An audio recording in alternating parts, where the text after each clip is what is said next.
എടി തൃശ്ശൂർ പൂരം കാണാൻ പോവാ എവിടെ പോവാ എന്താ തിരിക്ക് വന്നേ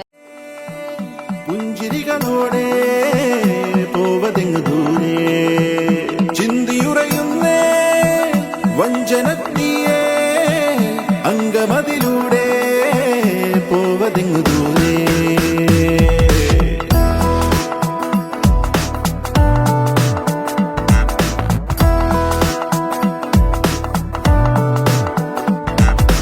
അപ്പപ്പ പണ്ടു രാമൻ ശ്രീരാമൻ പോയ പോലെ അപ്പപ്പ നാടുവിട്ടേ കാടേറും രാമലീല അപ്പപ്പ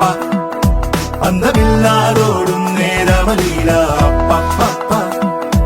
അന്തരംഗം തേടും നീ രാമലീല ആരു ചെയ്ത പാപമെന്നു പേരിടുന്നു രാമ തീ പിടിച്ച പോലെ എങ്ങു പാഞ്ഞിടുന്ന ലീല ആടുകേറി നീ ഒളിച്ചു കാത്തിരിക്ക രാമ